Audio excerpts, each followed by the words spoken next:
Hello good evening. ಒಂದು ಕತೆ ಕೇಳಿ. ಮೊನ್ನೆ ನಮ್ಮದು ಯಾವುದೋ ಒಂದು ಕ್ಲೋಸ್ ಫ್ರೆಂಡು ಪಾಪ ಗರ್ಲ್ ಫ್ರೆಂಡ್ ಬಿಟ್ಟು ಹೋಗಿದ್ದಾಳೆ. ಅದಕ್ಕೆ ಪಾಪ ನಮ್ಮನ್ನೆಲ್ಲ ಒಂದು ಬಾರ್ ಕರೆದಿದ್ದ. ಬಾರ್ಗೆ ಹೋಯ್ತಪ್ಪ. ಪಾಪ ಅವನಿಗೇನೋ ಒಂದು ಮಾತಾಡೋಣ, ಅವನಿಗೆ ಕಂಫರ್ಟ್ ಕೊಡೋಣ, ಅವನನ್ನು ಸಪೋರ್ಟ್ ಮಾಡೋಣ ಅಂತ ಹಿಂಗೆ ಮಾತಾಡ್ತಾ ಇತ್ತು. ಪಕ್ಕ ಟೇಬಲಲ್ಲಿ ಅಂಕಲ್ಸ್ ಕೂತಿದ್ರು, ನಮ್ಮ ಮಾತು ಕೇಳ್ತಾಯಿದ್ರು. ಅದೇ ಬಿಟ್ಬಿಡಿ, ಡೋಂಟ್ ವರಿ ಮಾಡ್ಕೊಳ್ಬೇಡಿ, ಇವು ಬಿಟ್ಟರೆ ಇನ್ನೊಬ್ಬಳು ಸಿಗ್ತಾಳೆ. ಇನ್ನೊಬ್ಬ ಫ್ರೆಂಡ್ ಬಿಟ್ಟಾಕ್ ಮಚ್ಚ, ಅವಳಿಲ್ಲ ಅಂದರೆ ಇನ್ನೊಬ್ಳಿದ್ದಾಳೆ. ನಮ್ಮ ಫ್ರೆಂಡ್ ಇಲ್ಲ, ನೋನು I loved her a lot, 7 ವರ್ಷ ರಿಲೇಷನ್ಶಿಪ್ ಇತ್ತು, ಏನು ಮಾಡೋದಪ್ಪ ಇವಾಗ, I am totally heart broken ಅಂತ ಹೇಳ್ತಾ ಇದ್ದ.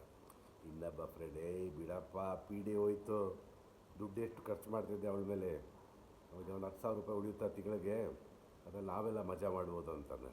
ಅವನು ಪಾಪ ಟೆನ್ಷನಲ್ಲಿರುವಾಗ ಈ ನನ್ನ ಮಗ ಇನ್ನೊಬ್ಬ ಫ್ರೆಂಡು ಅವಳು ಕಳೋ ದುಡ್ಡು, ಟ್ರೀಟು, ಡಿನ್ನರು, ಪಬ್ಬು 10,000 ಉಳಿಯುತ್ತೋ ನಮ್ಮ ಕಡೆ ಅಂತ ಹೇಳ್ತಾನೆ. ಆ ಥರ ಫ್ರೆಂಡ್ಸ್ ಬೆಂಗಳೂರಲ್ಲಿ ನಮಗೆ. ಗರ್ಲ್ ಫ್ರೆಂಡ್ ಹೋದರೆ ಅವ್ರ ಬಗ್ಗೆ ಹೇಳ್ಕೊಳ್ತಾರೆ.